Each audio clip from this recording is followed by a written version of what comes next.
اور ہم اورمیہ university of medical sciences میں پڑھتے تھے ایران میں.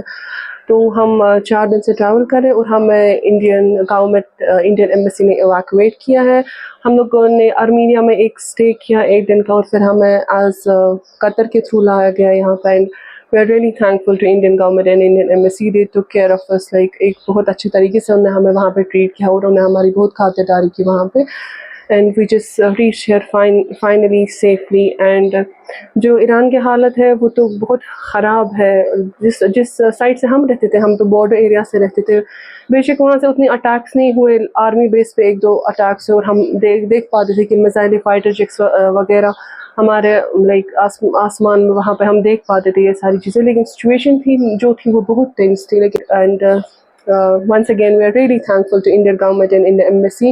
انہوں نے ہمیں سیفلی یہاں پہ پہنچایا اور بہت اچھے ارینجمنٹس ہمارے لیے کیے گئے تھے. Thank you. سب سے پہلے تو لگا تھا ہمیں it was a week ago, like week 2 weeks ago.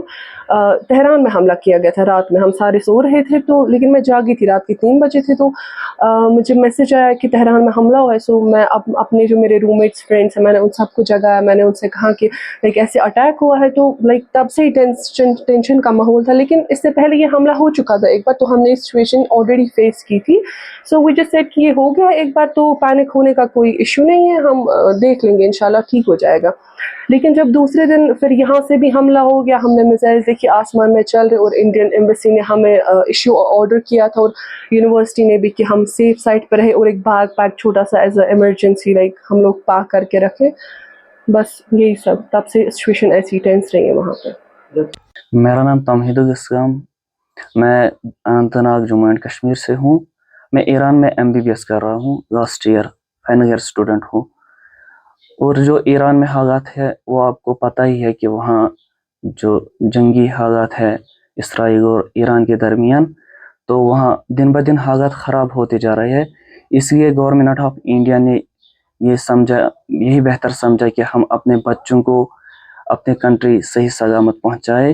تو ہمیں گورنمنٹ آف انڈیا نے جو تہران کی ایمبیسی ہے ان کو آرڈر دیے ہے جو بھی بچے ہیں انڈین بچے ہیں وہاں ان کو جلد از جلد وہاں سے نکالا جائے, ان کو ایویکیویٹ کیا جائے تاکہ وہ اپنی کنٹری اچھے سے پہنچے اور اپنے گھر والوں سے اچھے سے مل جائے.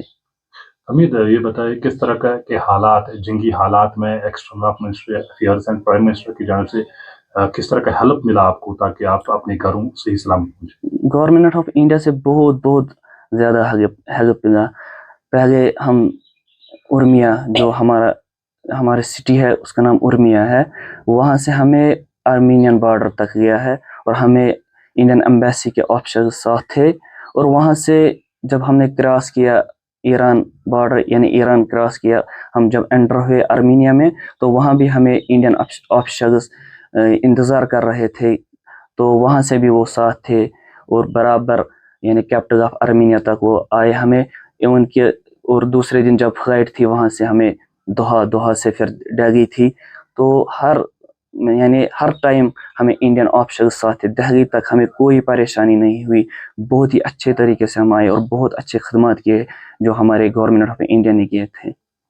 تو جو باقی بچے وہاں پہ ابھی بھی ہے تو کیا وہ کیا ان کو سیفر پلیس پہ لایا گیا؟ ہاں, ان کو سیفر پلیس پہ لیا گیا ہے اور اب ان کو بھی ایویکیویٹ کیا جائے گا. 1-2 دن میں ان کو انشاءاللہ اپنے گھر لایا جائے گا. انشاءاللہ 2-3 دن مت لگیں گے لیکن ان کو بھی ایویکیویٹ جلد از جلد کیا جائے گا. تو یہ بتائیے آپ کا کتنے لڑکوں کا قافلہ تھا جو انڈین اسٹوڈنٹس وہاں پہ پھنسے ہوئے تھے جو آج گھر پہنچے؟ جو ہمارا قافلہ تھا وہ 110 تھے. اس میں سے 94 کشمیری تھے آئی تھنک اور باقی ادر اسٹیٹس کے تھے. اور وہ ہم ایک ہی یونیورسٹی سے تھے, ارمیا یونیورسٹی آف میڈیکل سائنسز سے.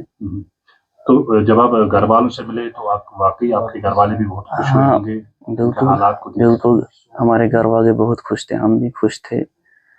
لیکن تھوڑی سی پریشانی بھی ہے کہ اب لاسٹ ایئر تھا تو یہ بھی پریشانی ہے کہ اب حالات ٹھیک ہونے چاہیے تو ہم واپس لوٹ جائے ایران اور اپنی تعلیم جاری رکھیں. Thank you.